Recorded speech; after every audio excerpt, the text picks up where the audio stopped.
Good morning. আজকে রবিবার, ছুটির দিন, আমাদের সকাল সকাল কথামৃত পাঠের দিন। আমি চলে এসেছি। তোমাদের যারা যারা আসতে পারছো আমাকে একটুখানি জানাও।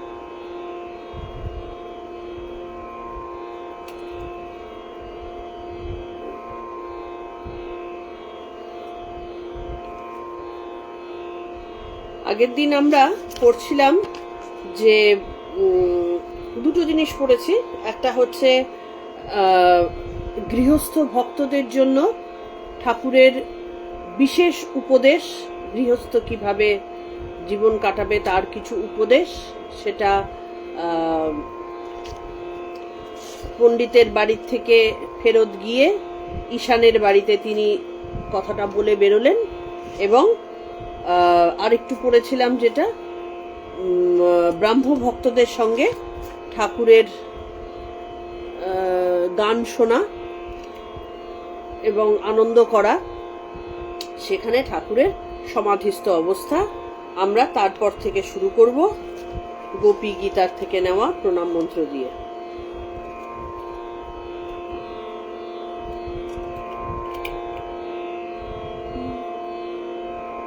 তব কথামৃতং তপ্ত জীবনং কবিভিरीडितं কলমশাপহম শ্রবণমঙ্গলম শ্রীমদাততম ভুবি গৃহন্তি ये ভূরিদা জনাঃ।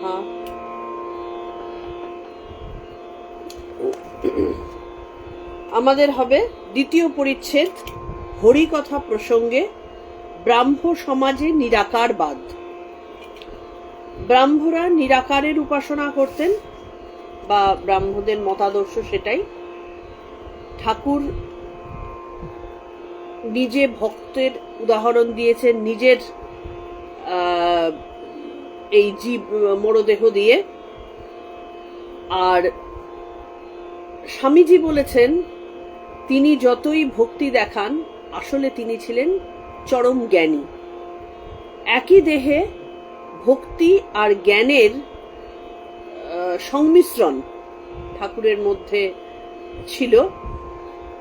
ঠাকুর নিজে ছিলেন বেদান্তবাদী। মায়ের কথায় আমরা ঠাকুরের প্রসঙ্গ শুনবো ঠাকুরের মুখ থেকে। হরিকথা প্রসঙ্গে বলছেন, কিয়ৎক্ষণ বিলম্বে ঠাকুর শ্রী রামকৃষ্ণ কিঞ্চিত প্রকৃতস্থ হইয়া ভাবাবস্থায় ব্রাহ্ম ভক্তদের উপদেশ দিতেছেন।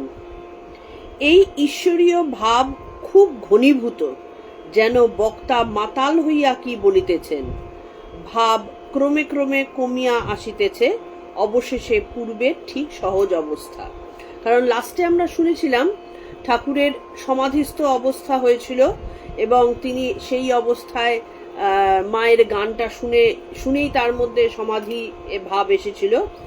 এবং সমাধি ভাব আসার পরে যে অবস্থা হয় তাতে আমরা গীতাতে পড়েছি সম্পূর্ণভাবে বাহ্য অবস্থা, বাহ্য জ্ঞান লুপ্ত হয়ে যায় এবং বাইরের থেকে দেখে মৃত মনে হয়। কারণ জীবিত অবস্থার যে লক্ষণগুলো তার কোনোটাই কিন্তু আর বাইরের থেকে থাকে না, কিন্তু ভেতরে তাদের জীবন চলতে থাকে। সেই কারণে কিন্তু তারা তখন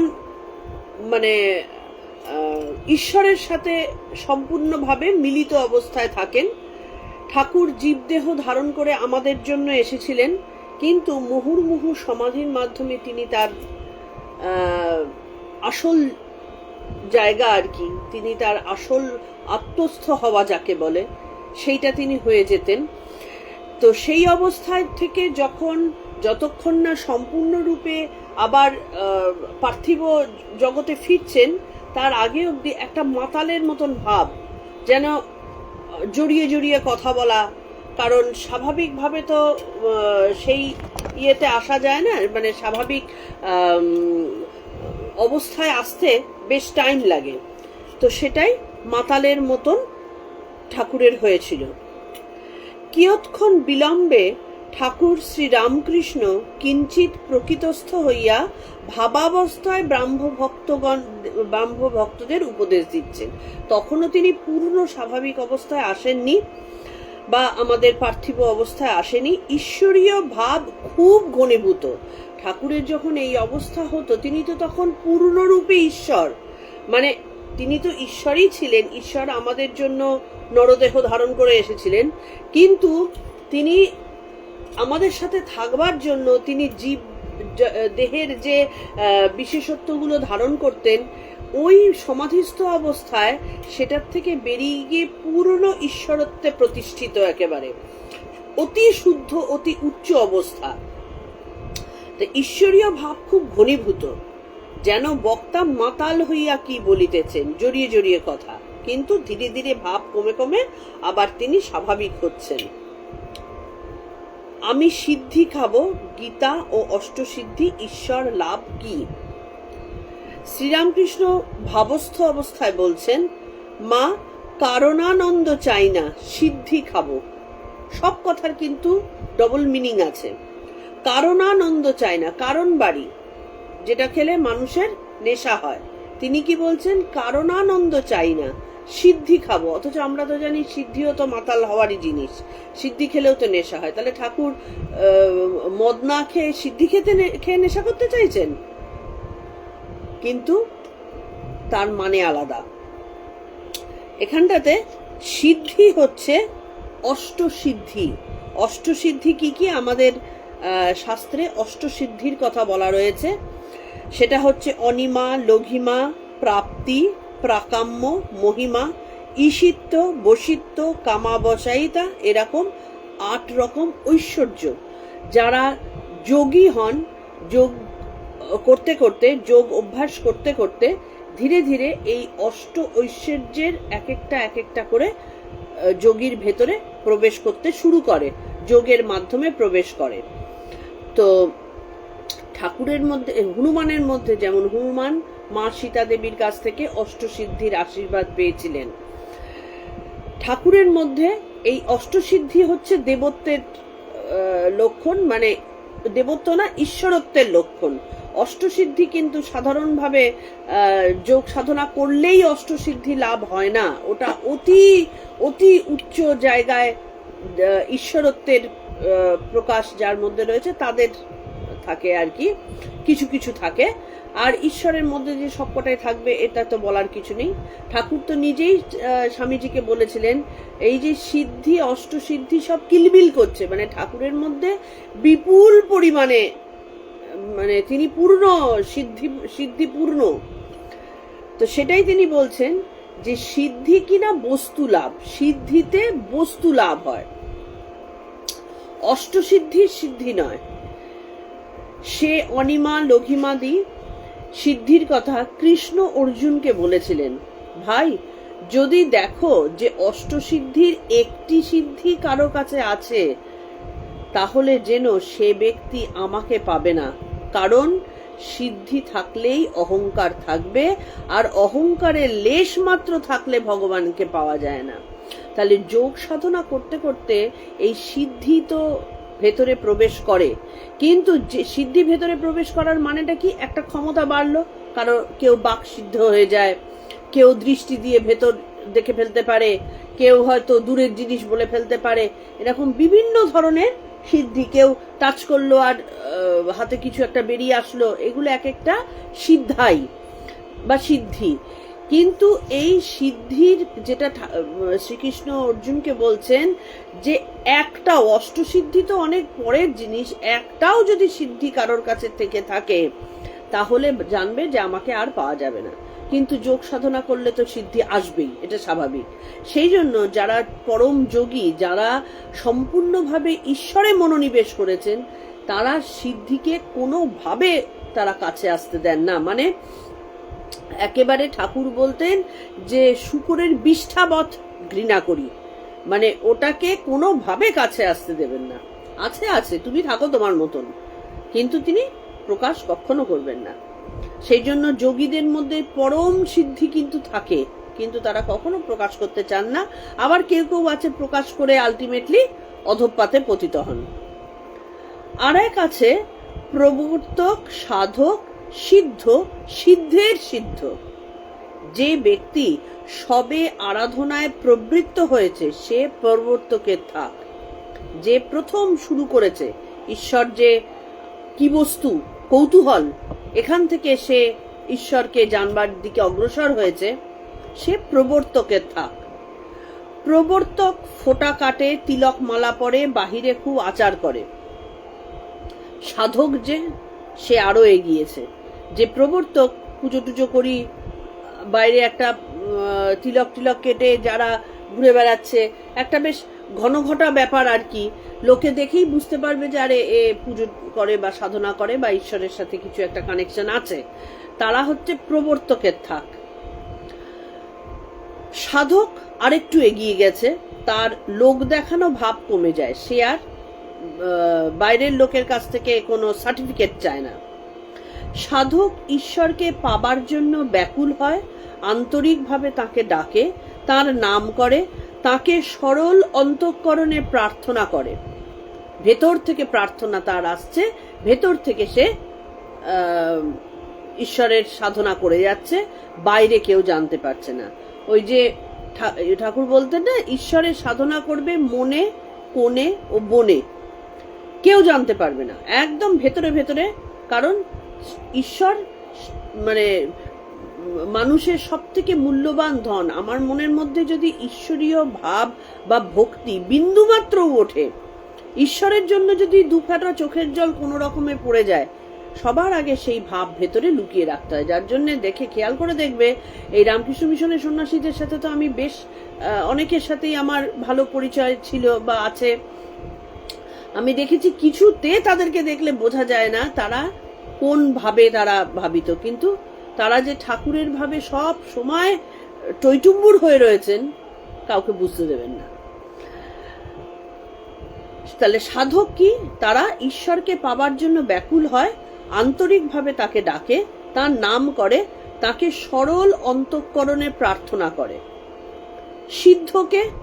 যার নিশ্চয়াত্মিকা বুদ্ধি হয়েছে যে ঈশ্বর আছেন আর তিনি সব করছেন, যিনি ঈশ্বরকে দর্শন করেছেন। তাহলে সিদ্ধ কাকে বলা হয়? পরপর থাকের পর থাক উঠছে আর কি।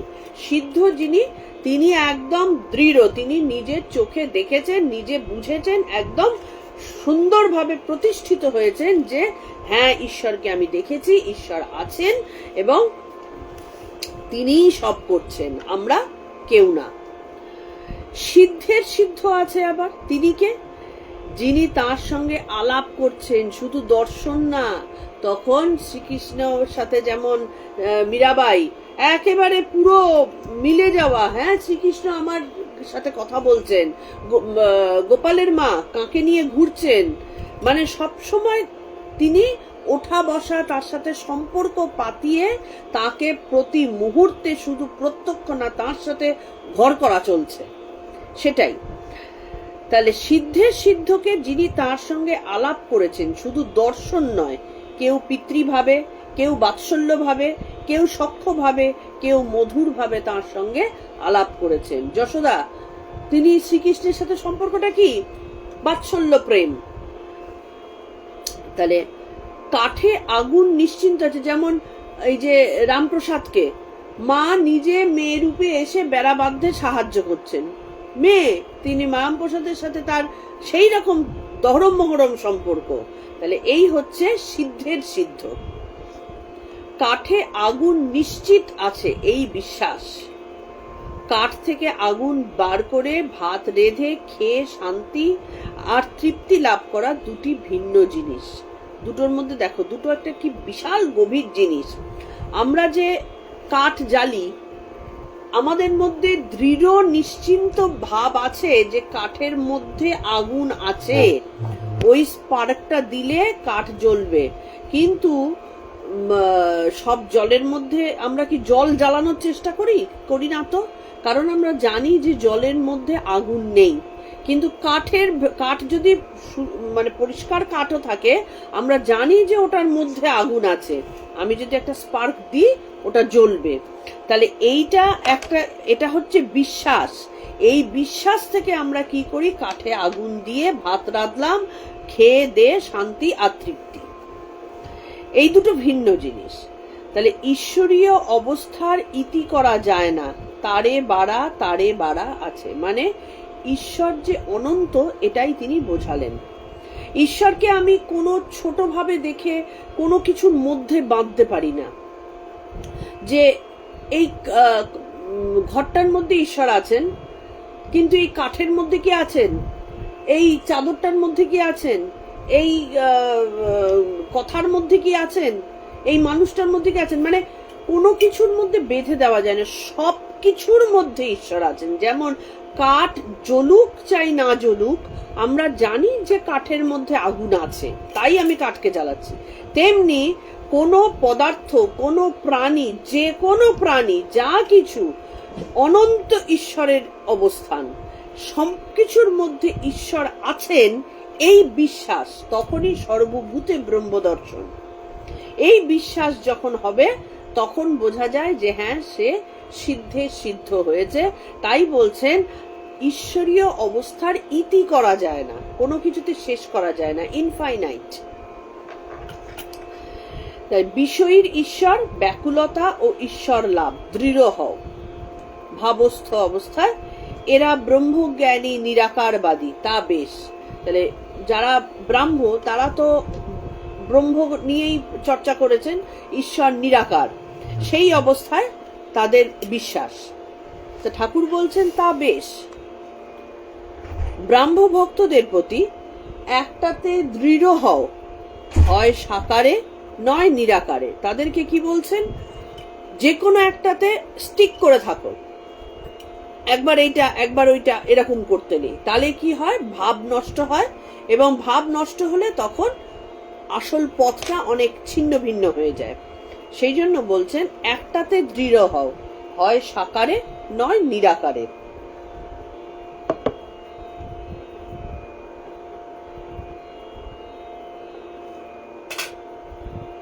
তবে ঈশ্বর লাভ হয়, নচেত হয় না। তাহলে যে কোনো একটা ভাবে দৃঢ় হলে তবেই ঈশ্বর লাভ হয়। দৃঢ় হলে সাকারবাদীও ঈশ্বর লাভ করবে, নিরাকারবাদীও করবে, যদি সেই বিশ্বাস থাকে যে আমি যা চিন্তা করছি সেই চিন্তার মধ্যে ঈশ্বর আছেন। ঈশ্বর সেই রূপে তোমার সামনে আসবেন, সেইভাবে দর্শন পাবে, চিন্তনের মাধ্যমে, জ্ঞানের মাধ্যমে। যিনি চিন্তক তার কাছে জ্ঞানের মাধ্যমে আসবেন। যিনি ভাব যার মধ্যে আসছে, তিনি সখ্যতা পাঠাচ্ছেন, একটা সম্পর্ক পাঠাচ্ছেন, তার মধ্যে সেই রূপে আসবেন। তাহলে সাকারবাদী হোক আর নিরাকারবাদী হোক, ঈশ্বর তার কাছে ঠিক সেই রূপেই আসবেন। ঠাকুর যখন তার সাধনার সময়, তিনি নিজে তো ব্রহ্মবাদী, সেই শিক্ষাও গ্রহণ করেছেন, তিনি নিজে মাকেও দর্শন করেছেন। তো মাকে দর্শন করে তিনি কিসে দৃঢ় হলেন না, এই মূর্তির মধ্যেও সেই চরম সত্য রয়েছে, এটাতেই তিনি দৃঢ় হলেন। তিনি মুখের কথায় কারোর বিশ্বাস করেননি, কিন্তু তিনি নিজে সেই দিয়ে সাধনা করে তারপরে তোতাপুরীর কাছে যখন তিনি ব্রহ্মবাদে সাধনা করলেন, সেই একই জিনিস দেখতে পেলেন।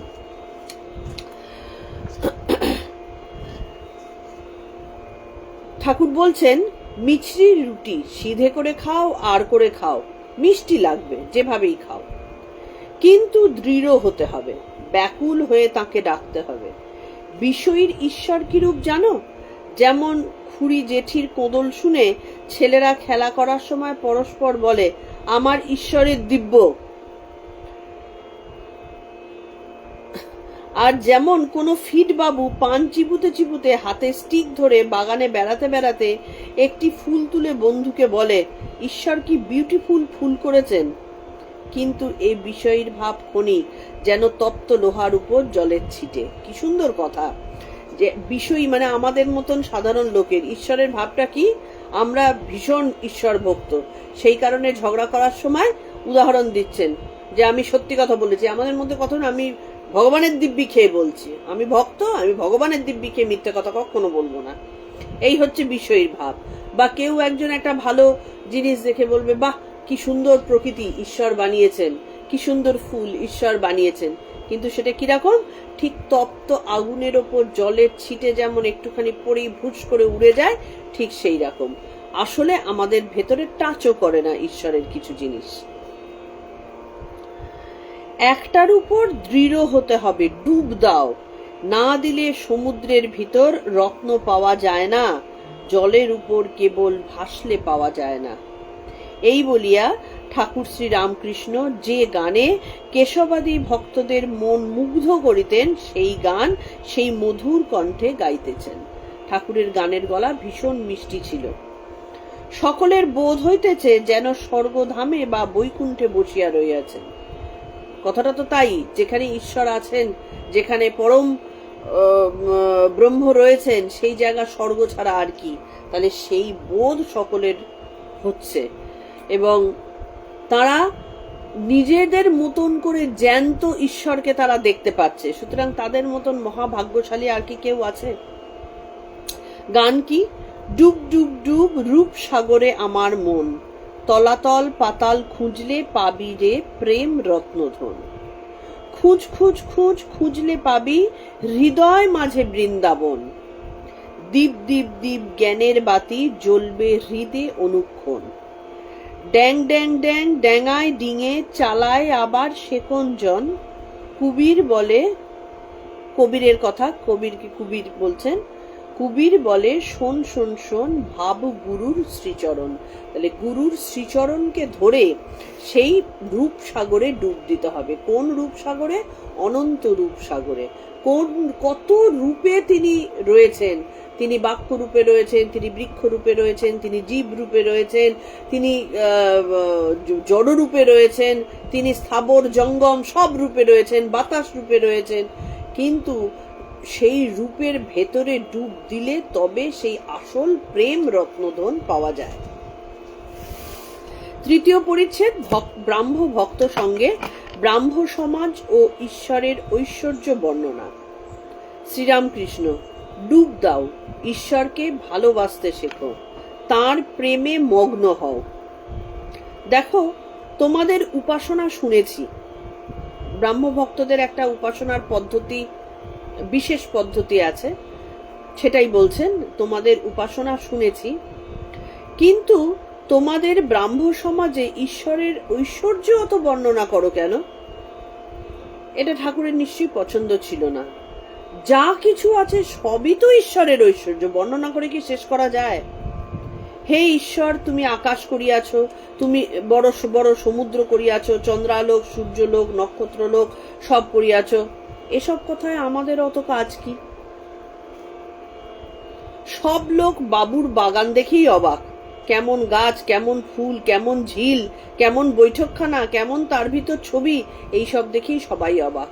আমাদের অবস্থা এটাই।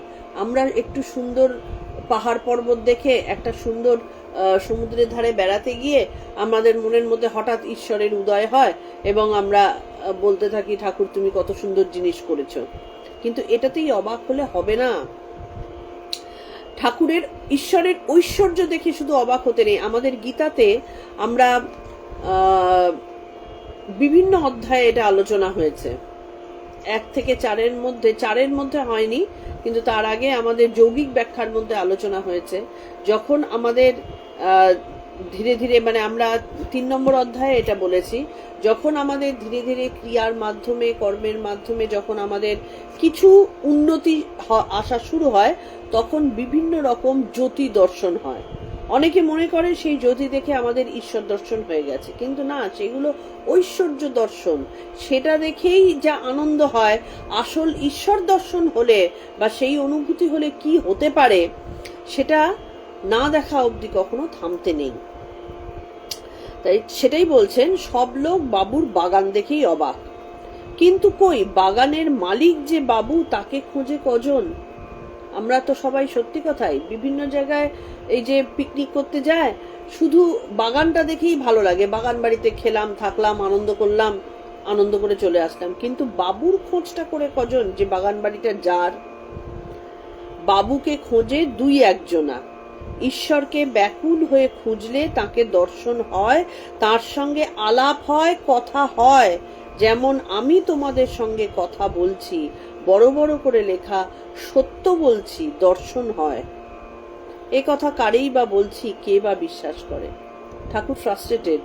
সত্যি কথাই আমাদেরকে বললে আমরা জানলাম, কিন্তু সেই দৃঢ় বিশ্বাস কি আমাদের হয় যে হ্যাঁ ঠাকুর আসবেন আমার কাছে, ঠাকুরকে আমরা পাবো দেখতে? সেই দৃঢ়তা কি আমাদের মধ্যে আসে? জানি না। যে আমার সাথে কথা বলবেন, আমার সাথে গল্প করবেন, আমার সাথে সাথে ঘুরবেন, এই দৃঢ়তা অতি বড় মানে পুণ্যের ফল। আমরা জাস্ট সাধারণভাবে ওই বাগান দেখে চলে যাবার মানুষের পর্যায়েতেই ম্যাক্সিমাম লোকে আমরা পড়ি। সুতরাং সেই দৃঢ়তা আনতে গেলে যে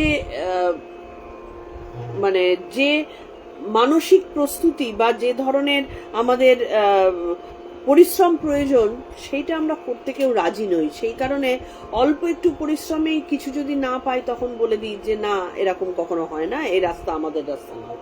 কিন্তু এটা হয়, এটা ঠাকুর দৃঢ়ভাবে বলছেন।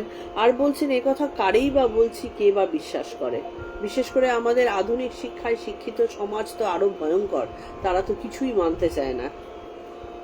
মানে আমাদের ইংরেজরা এসে ব্রিটিশ শিক্ষা ব্যবস্থায় এই উপকারটা করেছেন যে আমাদের আসল যে জিনিস, মুনি ঋষিরা যা শিক্ষার ব্যবস্থা আমাদের দেশে করে গিয়েছিলেন, সেটাকেই সবার আগে এক ফুৎকারে উড়িয়ে দিয়েছি। এবং এটাই ব্রিটিশদের উদ্দেশ্য ছিল, তারা সাকসেসফুল। এবার বলছেন শাস্ত্র না প্রত্যক্ষ, দ্য ল অফ রেভেলেশন। শাস্ত্রের ভিতর কি ঈশ্বরকে পাওয়া যায়? এই যে আমরা শাস্ত্র পড়ছি, তার ভিতরে কি ঈশ্বরকে পাওয়া যায়? এবার বলছেন শাস্ত্র পড়ে হদ্দ মানে বড় জোর অস্তি মাত্র বোধ হয়। শাস্ত্র পড়লে হ্যাঁ উপকার তো কিছুটা হয়। কি উপকার হয়? হ্যাঁ তিনি আছেন। পড়তে পড়তে পড়তে পড়তে এই বিশ্বাসটুকু হয় যে তিনি আছেন বা কিছু একটা আছে। কিন্তু নিজে ডুব না দিলে ঈশ্বর দেখা দেয় না। শুধু শাস্ত্র পড়লে তাই হয় না। শাস্ত্র আমাদের একটা লেভেলে উপকার করে, একটা লেভেলে ঠেলে দেয়। যার বিন্দুমাত্র শাস্ত্র পড়া নেই, বিন্দুমাত্র এইসবের চর্চা নেই, তার মধ্যে তো বিশ্বাসটাই আসবে না। সে ডুব দেবে কার মধ্যে? সে তো বিশ্বাসই করবে না যে সমুদ্র বলে কিছু আছে। কোন রূপ সমুদ্রে সে ডুব দেবে? কিন্তু শাস্ত্র পড়লে এই উপকারিতাটুকু হয় যে হ্যাঁ একটা কিছু তো আছে, এবার তার মধ্যে ডুব দিতে হবে। তাই বলছেন কিন্তু নিজে ডুব না দিলে ঈশ্বর দেখা দেন না। ডুব দেবার পর তিনি নিজে জানিয়ে দিলে তবে সন্দেহ দূর হয়। তাহলে ঈশ্বর আমাদের মতো ভাষা পাবলিকের কাছে কিন্তু এসে জানাবেন না যে আমি আছি। তাহলে সেইটুকু তোমাকে নিজেকে কষ্ট করে করতে হবে, ডুবটুকু দিতে হবে। এবার ডুব দেবার পরে ঈশ্বর নিজে এগিয়ে আসবেন যে হ্যাঁ এ ডুব দিয়েছে আমাকে খোঁজার জন্য, তাই তিনি এগিয়ে আসবেন। বই হাজার পড়ো, মুখে হাজার শ্লোক বলো, ব্যাকুল হয়ে তাতে ডুব না দিলে তাকে ধরতে পারবে না। শুধু পাণ্ডিত্যে মানুষকে ভোলাতে পারবে, কিন্তু তাকে পারবে না। তাহলে এ বড় কঠিন ঠাঁই যে মানুষ একটুখানি পাণ্ডিত্যে শুনে, 10টা শ্লোক শুনে, মন্ত্রপাঠ শুনে ভুলে যেতে পারে, কিন্তু ঈশ্বর খোঁজেন মনের ব্যাকুলতা, যে আমি ব্যাকুল হয়ে তোমাকে চাই, আমি খুঁজতে চাই। তখন ঈশ্বর খেয়াল করে দেখবে, ছোট ছোট করে রাস্তা এগিয়ে দেন। মানুষ যদি একটু চেষ্টা করে, ঈশ্বর তখন ছোট্ট ছোট্ট করে রাস্তা খুলতে থাকেন। আর না হলে দুটো রাস্তাই আছে, তিনি ভোগের রাস্তা খুলে দেবেন। ভোগের রাস্তায় তাকে প্রচুর পয়সা দেবেন, তুমি ভোগ করো, যত খুশি ভোগ করো। তাকে প্রচুর মান্যতা দেবেন যে মানুষের বাহ তুমি কি সুন্দর, বাহ তুমি কি ক্ষমতাশালী, বাহ তোমার কত বিদ্যা। রাস্তা খুলে দেবেন, সে মান্যতা ভোগ করছে, কিন্তু দূরে সরছে, দূরে সরছে। কারণ যত এসবের মধ্যে ডুববে তত বেশি করে ঈশ্বর থেকে দূরে সরে যাবে, এবং একটা সময় কষ্টের সম্মুখীন হবেই হবে। কারণ এই মান্যতা, এই পয়সা, এই রূপ, এই যৌবন কিচ্ছু থাকবে না, সব চলে যাবে। কিন্তু যে তার খোঁজে ডুব দিয়েছে, তার রূপ গেল কি, তার যৌবন কি গেল কি, তার টাকা পয়সা গেল কি, তার সম্মান গেল, সে জানেই না। তার তো এগুলো নশ্বর পার্থিব জিনিস। সে আসল হীরের খোঁজ পেয়ে গেছে। তাহলে ঠাকুর তার কাছে এগিয়ে আসেন, ঈশ্বর তার কাছে এগিয়ে আসেন। তাহলে শাস্ত্র বই শুধু পড়ে কি হবে? তার কৃপা না হলে কিছু হবে না। তাহলে কৃপাটা হবে কখন? আমরা বলছি তার কৃপা না হলে কিছু হবে না, তাহলে কৃপাটা হবে কখন? কৃপাটা হবে তখন যখন তিনি দেখবেন আরে এ তো আমাকে খালি খুঁজে খুঁজে বেড়াচ্ছে, সে ডুবটুকু তো দিয়েছে, তখন তার কৃপা হবে। তাহলে কৃপা কিন্তু তিনি করেন। আমরা যদি একটু খুব সূক্ষ্মভাবে নজর করি, কৃপা করেন, কিন্তু সেই কৃপাটাকে ধরে রাখতে আমরা পারি না, এটাই হচ্ছে ব্যাপার। খেয়াল করে দেখবে শাস্ত্র কথা হচ্ছে, কিসের জন্য হচ্ছে? কেউ শাস্ত্র কথা যখন বলছে বা শুনছে, তখন কিছু আমরা ঈশ্বরকে অনুভব করতে চাইছি বলেই না হচ্ছে বা শুনছি। কিন্তু কিছু লোকজন আছে দেখবে, শুনছে পাশ কাটিয়ে চলে গেল, ওখানে কি ফালতু কথা হচ্ছে। বা আবার কেউ কেউ আছে কিছুক্ষণের জন্য, আজকে সময় আছে, চল রে আজকে আমার হাতে সময় আছে, একটুখানি দেখি না, টাইম পাসের জন্য কি হচ্ছে একটুখানি শুনলো, কিন্তু সেটাতে দৃঢ়ভাবে ঢুকলো না। কিন্তু যার মনের মধ্যে দৃঢ়তা এসেছে, না রে আরে একদিন শুনে ভাল লেগেছে, আরেকদিন যাই, আরেকদিন শুনি, রোজ শুনি, অভ্যেসে পরিণত করে ফেললো, ঠাকুর কিন্তু তাকে দেখিয়ে দিলেন যে ঢোকো এবার, একটু ছোট্ট, প্রচুর দরজা আছে, একটা একটা করে দরজা খুলতে খুলতে যাবে। তাই তিনি বলছেন কৃপা হলে তার দর্শন হবে, তিনি তোমাদের সঙ্গে কথা কইবেন।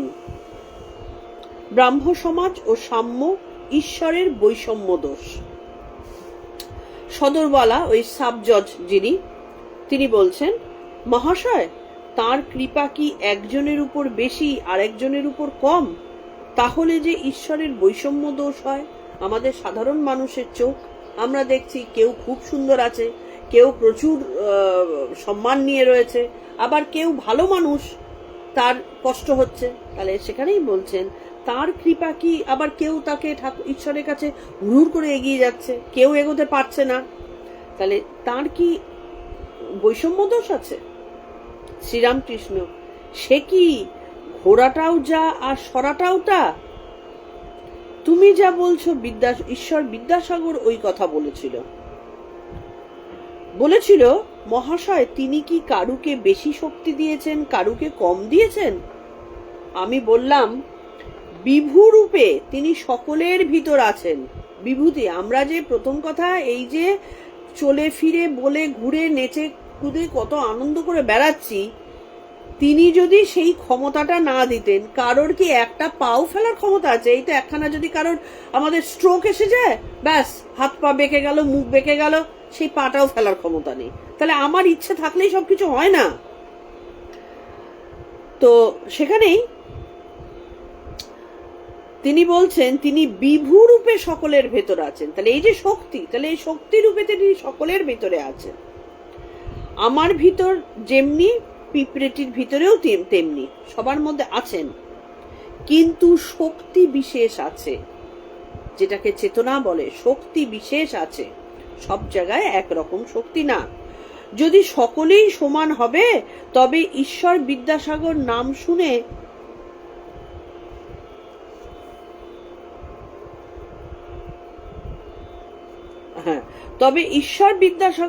শুনে তোমায় আমরা কেন দেখতে এসেছি?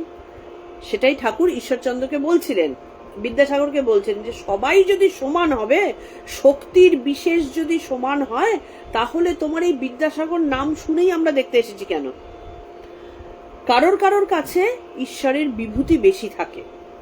তো সেইখানটাতেই যে এত হাজার হাজার কোটি কোটি লোক আছে, তোমার মধ্যে কি বিশেষত্ব আছে, আর সেই বিশেষত্বটা এলোই বা কোথা থেকে যে তোমার কাছে আমরা এলাম?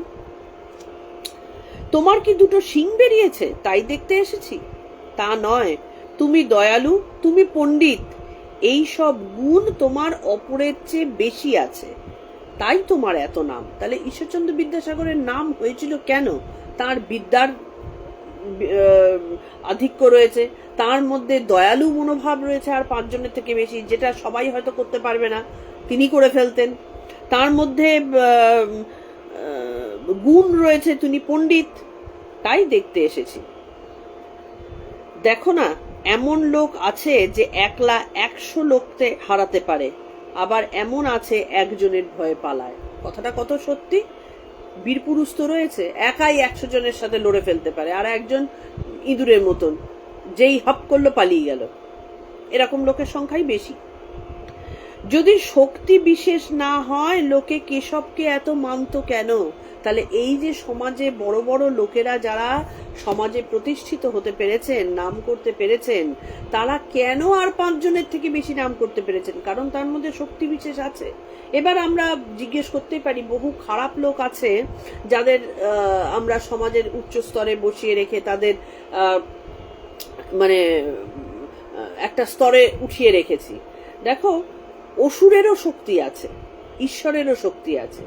ঈশ্বরের শক্তি চিরকালীন এবং সেটা ধীরে ধীরে আরো বর্ধিত হয় এবং মানুষ পরম আনন্দের দিকে যায়। কিন্তু আসুরিক শক্তি চরম আনন্দ দেয় না, কিছুক্ষণের জন্য আনন্দ দেয়। ঈশ্বরেরই তো আসুরিক শক্তি, আসুরিক শক্তিটাও তো ঈশ্বরেরই। কে কোনটাকে তার প্রকৃতি অনুযায়ী গ্রহণ করেছে। যারা গীতা শুনছো তাদেরকে আমার আর এইটা বলতে হবে না, কিন্তু যারা গীতার ইয়েতে আসো না তাদের জন্য আমি বলছি যে এই আসুরিক শক্তিটাও তো ঈশ্বরেরই।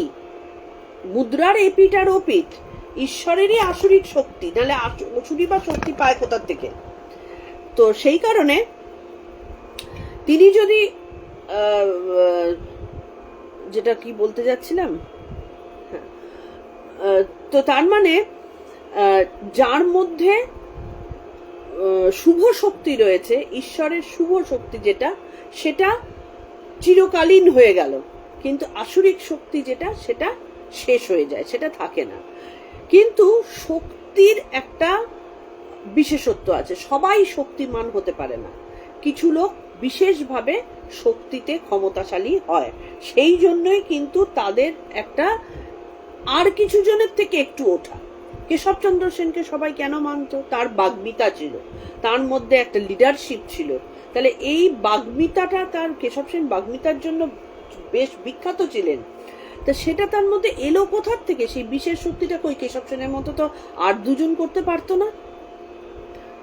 গীতায় আছে, যাকে অনেকে মানে গণে তা বিদ্যার জন্যই হোক, গান বাজনার জন্যই হোক, লেকচার দেবার জন্যই হোক, আর কিছুর জন্যই হোক, নিশ্চিত যেন তাতে ঈশ্বরের বিশেষ শক্তি আছে। এটা নিয়ে আমরা আগের দিন কথা বলছিলাম না, যে কারোর কথা 10 জনে শুনছে, তার মানে কোনো না কোনো জায়গা দিয়ে তো তার প্রতি ঈশ্বরের একটা বিশেষ প্রকাশ আছে।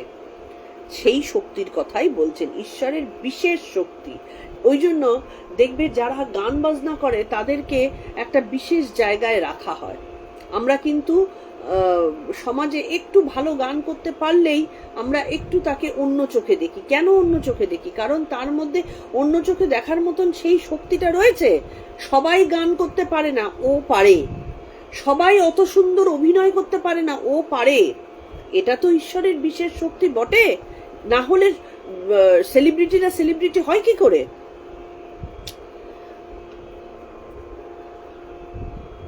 ব্রাহ্মভক্ত সদরবলার প্রতি যা বলছেন মেনে নেন না। ব্রাহ্মভক্তরা, সদররা এই যে কথাটা বলেছে তাতে একটু বোধহয় অফেন্ডেড। তাতে বলছেন আপনি মানছেন না কেন? শ্রীরামকৃষ্ণ ব্রাহ্মদের প্রতি, তুমি কিরকম লোক? কথায় বিশ্বাস না করে শুধু মেনে নেওয়া, কপটতা। তুমি ঢং কাঁচ দেখছি।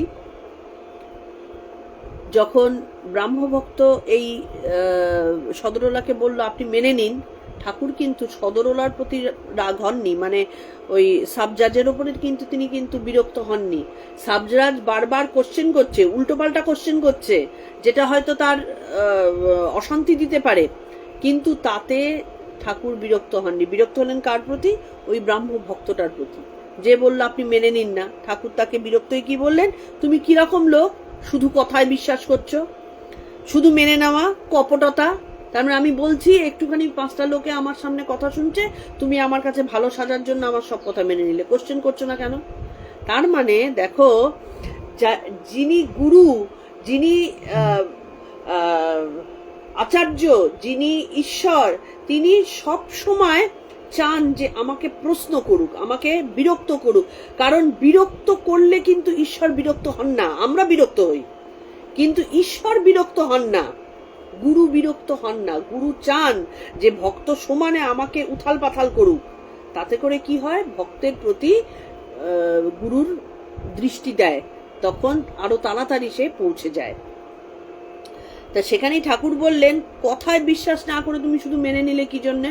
আমি বলছি তাই। তুমি ঢং কাঁচ দেখছি, ঢং কাঁচ হচ্ছে যে কাঁচের ভেতর দিয়ে দেখলে কাঁচের ওপারের চেহারা ক্রমাগত বদল হয়। এটাকে ওই ক্যালিডোস্কোপ যেটা আমরা বলছিলাম না, ওই যে একদিন অনেকদিন আগে বলছিলাম, ক্যালিডোস্কোপের ভেতরে কাঁচের টুকরো ফেললে একটু নড়ালেই কাঁচগুলো চেঞ্জ হয়ে যায়, ছবি চেঞ্জ হতে থাকে।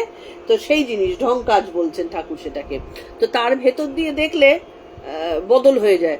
তো ব্রাহ্ম ভক্তকে সেই বলে তিনি কিন্তু বেসিক্যালি বকুড়ি দিলেন যে তোমাকে ভক্ত হিসাবে দেখছি, কিন্তু তোমার ভেতর দেখলে দেখতে পাচ্ছি তুমি ঢং কাজ, তুমি বদলে যাও, তোমার আসল আর তোমার বাইরে আর ভেতরে এক নয়।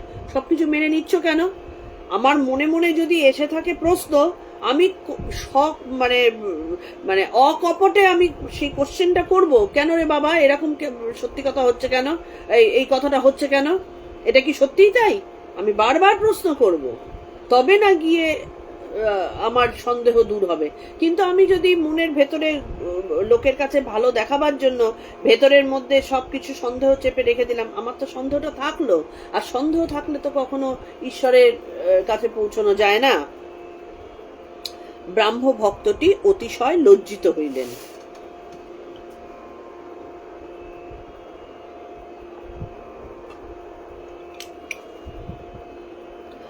ব্রাহ্ম সমাজ সংসার ত্যাগ, পূর্ব কথা, নির্জনে সাধন জ্ঞানের লক্ষণ। চতুর্থ পরিচ্ছেদে আসছি। ব্রাহ্ম সমাজ কেশব ও নির্লিপ্ত সংসার, সংসার ত্যাগ, পূর্ব কথা, কেশবকে শিক্ষা, নির্জনে সাধন জ্ঞানের লক্ষণ। এবার ঠাকুরের উপদেশ শুরু হবে। সদরওয়ালা মহাশয়, সংসার কি ত্যাগ করতে হবে? সদরওয়ালা কিন্তু হয়তো আর 5 জনের চোখে আমরা মনে করছি এই কি রে বাবা, কি বোকা বোকা প্রশ্ন করে যাচ্ছে, এই প্রশ্নগুলোর কোনো দাম আছে নাকি? কিন্তু দাম আছে, এই প্রশ্নগুলোরই দাম আছে। ঠাকুর তো এই জন্যই এসেছেন। মহাশয়, সংসার কি ত্যাগ করতে হবে? শ্রীরামকৃষ্ণ: না, তোমাদের ত্যাগ কেন করতে হবে? সংসারে থেকেই হতে পারে, তবে আগে দিন কতক নির্জনে থাকতে হয়। নির্জনে থেকে ঈশ্বরের সাধনা করতে হয়। বাড়ির কাছে এমন একটি আড্ডা করতে হয় যেখান থেকে বাড়িতে এসে অমনি একবার ভাত খেয়ে যেতে পারো। মানে বাড়ির কাছেই থাকবে, বাড়ি থেকে দূরে যাবে না, কিন্তু একটা নিজের জায়গা থাকবে আলাদা, সেখানে থেকে সাধন ভজন করতে হবে। তাহলে আমার বাড়িও থাকলো, সাধন ভজনও থাকলো। কিন্তু আমরা কি করি? আমরা পুরোপুরি বাড়িতে গেঁজে যাই এবং আমাদের কিছুতেই সময় হয় না। বাড়িতে কত কাজ, 10 মিনিট 1 ঘন্টা আমরা নিজের জন্য বার করতে পারি না। এইরকম আমাদের গেঁজে যাওয়া অবস্থা। 24 ঘন্টা সময়, 24 ঘন্টার মধ্যে 24 ঘন্টাই আমরা উল্টোপাল্টা চিন্তায় সংসারের মধ্যে গেজে গেছি। তার মধ্যে থেকে 1 ঘন্টা 2 ঘন্টা, কি তাও না আধা ঘন্টা, আমাদের গিরিশ ঘোষকে ঠাকুর কি বলছেন? যে কোনো সময় একটুখানি নিজের জন্য বার করো। আমরা সেটা পারি না। তো সেইখানেই বলছেন যে বাড়ির কাছে একটা নিজের আড্ডা করতে হয়। আড্ডা মানে মানে বন্ধু বান্ধব নিয়ে আড্ডা না, আড্ডা যেখানে আমি একা থাকতে পারবো। কেশব সেন, প্রতাপ এরা সব বলেছিল, মহাশয় আমাদের জনক রাজার মতো। আমি বললুম, জনক রাজা অমনি মুখে বললে হওয়া যায় না।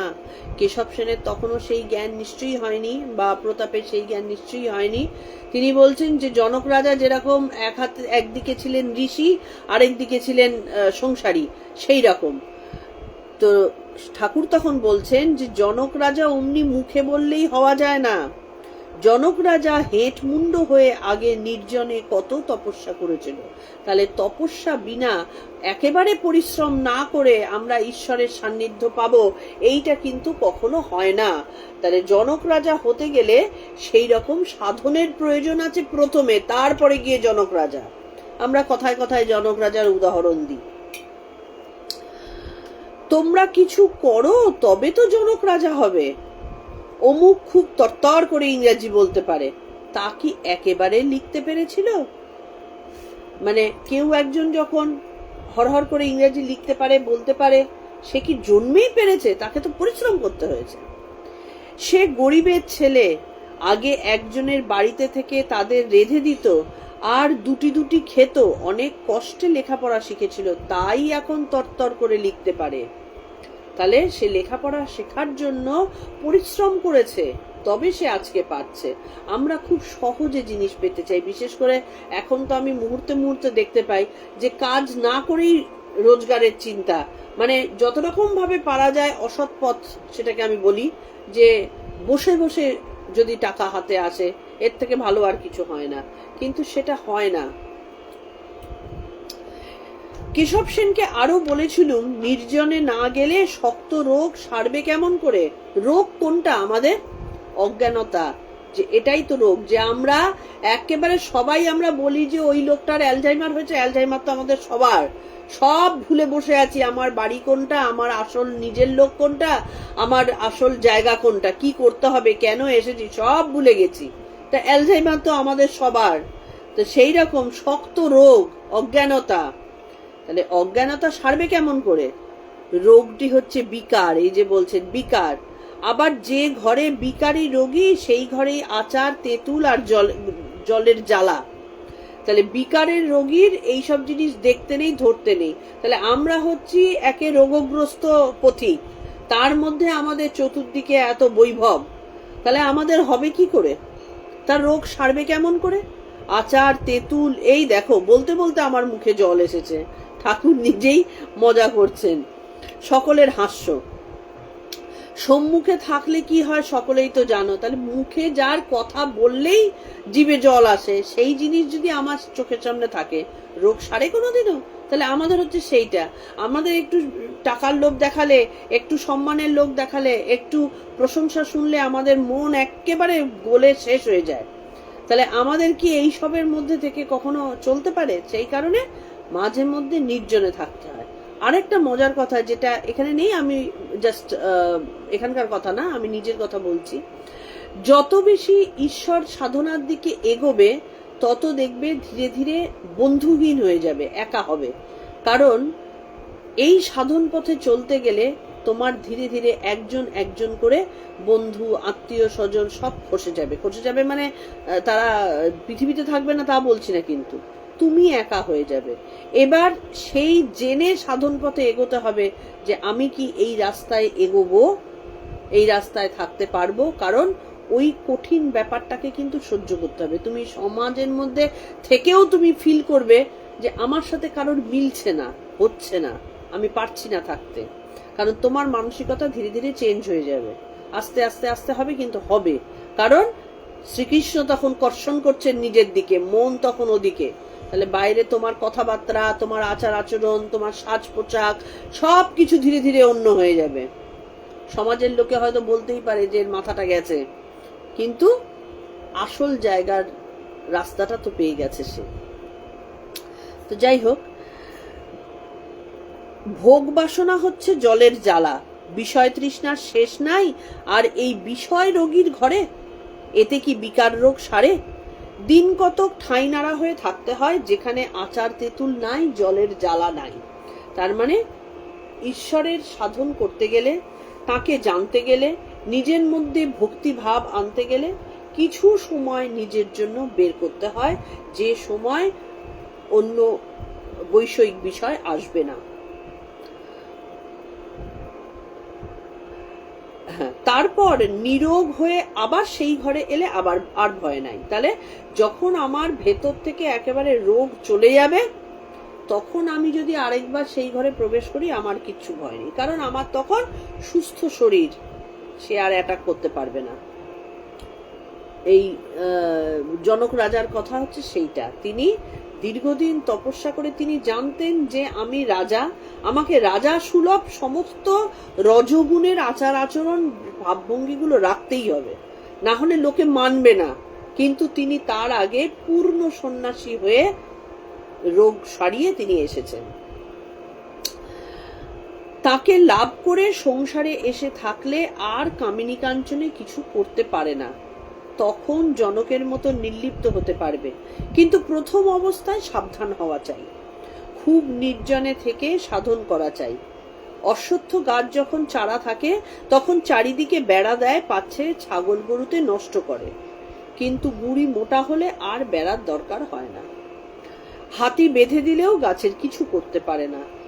যদি নির্জনে সাধন করে ঈশ্বরের পাদপদ্মে ভক্তি লাভ করে বল বাড়িয়ে বাড়ি গিয়ে সংসার করো, তাহলে কামিনী কাঞ্চন তোমার কিচ্ছু করতে পারবে না। তাহলে আগে শক্তিশালী হতে হবে, তখন গিয়ে তোমার শরীর শক্তিশালী, মন শক্তিশালী, সমস্ত দিক থেকে তুমি প্রোটেক্টেড, তখন গিয়ে যদি সংসার করা হয়, সংসারও কিন্তু কিছু করতে পারে না। নির্জনে দই পেতে মাখন তুলতে হয়। জ্ঞান ভক্তিরূপ মাখন যদি একবার মন রূপ দুধ থেকে তোলা হয়, তাহলে সংসার রূপ জলের উপর রাখলে নির্লিপ্ত হয়ে ভাসবে। তাহলে মাখন যেমন নির্জনে দই পেতে তার থেকে মাখন তুলতে হয়, মানে দই নাড়াঘাটা করলে আর দই জমে না। তাহলে সেই রকম ভাবে মনের মাখনকে তুলতে গেলে মনটাকে স্থিত করতে হয়। তা সংসারের মধ্যে থেকে স্থিত হবে কি?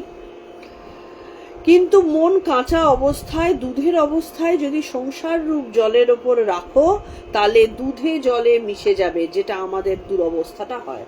আমরা মনে মনে কিন্তু ভাবি যে আমাদেরকে ঈশ্বরের সাধনা করতে হবে, ঈশ্বরকে ভালোবাসতে হবে, বুঝতে হবে, কিন্তু আমরা পারি না। কেন পারি না? কারণ আমাদের মনটা জলের সাথে মিশে গেছে। জল কি? এই সমাজ সংস্কার, আমাদের কামিনী কাঞ্চন। তখন মন আর নির্লিপ্ত হয়ে ভাসতে পারবে না। ঈশ্বর লাভের জন্য সংসারে থেকে এক হাতে ঈশ্বরের পাদপদ্ম ধরে থাকবে, আর এক হাতে কাজ করবে। যখন কাজ থেকে অবসর হবে, তখন দুই হাতেই ঈশ্বরের পাদপদ্ম ধরে থাকবে। তখন নির্জনে বাস করবে, কেবল তার চিন্তা আর সেবা করবে। আমরা করি কি তাই? সংসার থেকে আমাদের অবসর হয়ে গেছে, ছেলে মেয়ে মানুষ হয়ে গেছে, আমি চাকরি থেকে অবসর নিয়ে নিয়েছি, আজ কাজকর্মের দরকার নেই, তারপরেও আমার নাতি পুতি নিয়ে খেলতে ইচ্ছা করে, তারপরেও আমার বাড়লো কিনা, আমার পেনশন বাড়লো কিনা, আমার কত টাকা ঢুকলো সেটা ভাবতে ইচ্ছা করে, তারপরে আমার এতদিন ধরে আমি বন্ধু বান্ধবের সাথে কাজে কর্মের কিছু করতে পারিনি, এবার আমার বন্ধু বান্ধব নিয়ে আড্ডা মারতে ভালো লাগে। তো এই যে পুরো দুনিয়াটাকে আমরা মানে জেনে বুঝেও কিন্তু আমরা সেখান থেকে বেরোলাম না। অথচ আসল আনন্দ কিন্তু ওই দুটো রত্নধন ধরে থাকলে। সদরলা আনন্দিত হইয়া, মহাশয়, এ অতি সুন্দর কথা, নির্জনে সাধন চাইবই কি, কিন্তু ওইটি আমরা ভুলে যাই। এই কথাটা জাস্ট বললাম। মনে করি একেবারে জনক রাজা হয়ে পড়েছি। শ্রীরামকৃষ্ণ সকলের হাস্য। আমরা তাই কিন্তু ভাবি, সবাই তাই ভাবি, আমি জনক রাজার মতন, আমি কাজও করছি কিন্তু আমি নির্লিপ্ত। কিন্তু কেউ নির্লিপ্ত না। সংসার ত্যাগের যে প্রয়োজন নাই, বাড়িতে থেকেও ঈশ্বরকে পাওয়া যায়, এ কথা শুনেও আমার শান্তি ও আনন্দ হলো। তাহলে সদর ওলা যিনি সাব জজ, তিনি কিন্তু সরলভাবে প্রশ্নগুলো করছেন, যে প্রশ্নগুলো হয়তো অনেকের মনে হতে পারে এটা আবার কি ধরনের বোকা বোকা প্রশ্ন, সংসার ত্যাগ করতে হবে কিনা, এগুলো কোনো প্রশ্ন নাকি? এত বড় একটা মানুষ তা জানে না? কিন্তু এই সরল প্রশ্নটা করলেন বলেই আমাদের জীবনের জটিল সমস্যার সমাধানটা কিন্তু ঠাকুরের মুখ দিয়ে বেরিয়ে আসে। তাহলে আজকে আমাদের এইটুকুই।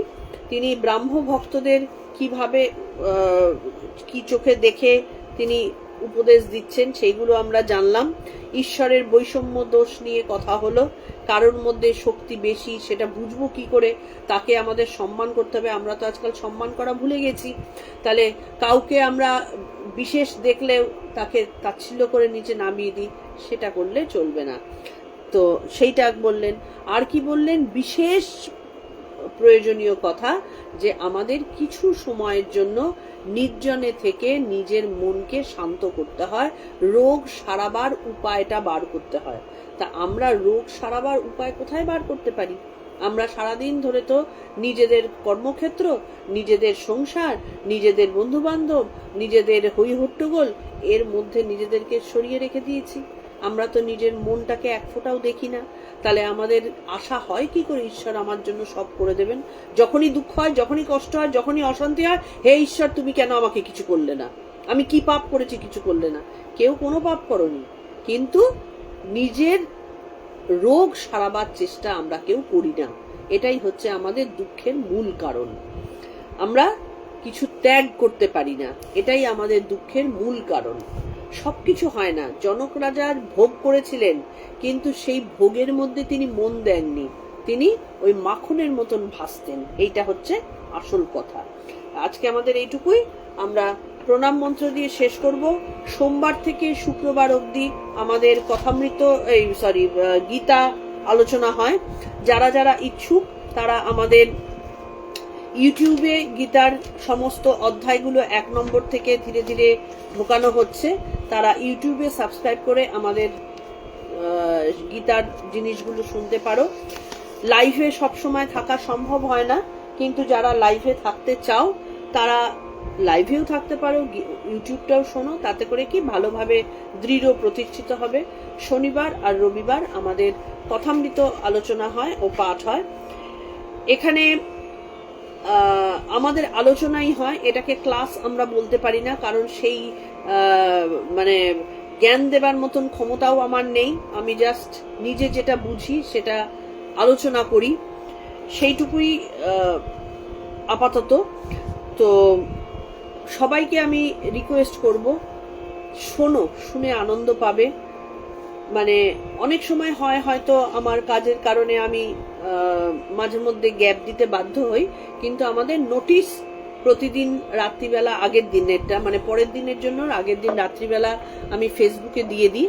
8:30 থেকে প্রতিদিনই সকালবেলা হয়। সবাই এসো, আসলে আমার মনে হয় শুনলে জিনিসটা ভালো লাগবে, আনন্দ পাবে। জীবনে কষ্ট দুঃখ সবই থাকে, কিন্তু সেগুলো আর ধর্তব্যের মধ্যে থাকবে না। আমাদের সেটাকে কি করে ডিল করতে হয় সেই বোধ চলে আসবে। আর সব থেকে বড় কথা, আনন্দে থাকবে। আমাদের গীতা পরিবার যাতে বড় হয় তার জন্য সবাইকে রিকোয়েস্ট, সবাই সবার ফেসবুক থেকে এগুলোকে শেয়ার করো। প্রণাম মন্ত্র দিয়ে শেষ করছি। ওম স্থাপকায় চ ধর্মস্য सर्वधर्मस्वरूपिणे अवतार वरिष्ठाय रामकृष्णाय ते नमः। निरञ्जनं नित्यमनन्तरूपं भक्तानुकम्पधृतमविग्रहं वै ईशावतारं परमेशमीड्यन् त्वं रामकृष्ण शिरसा नमामः। ঠাকুরমা স্বামীজির পায়ে প্রণাম জানিয়ে আজকের মতন আমাদের পাঠ শেষ হচ্ছে।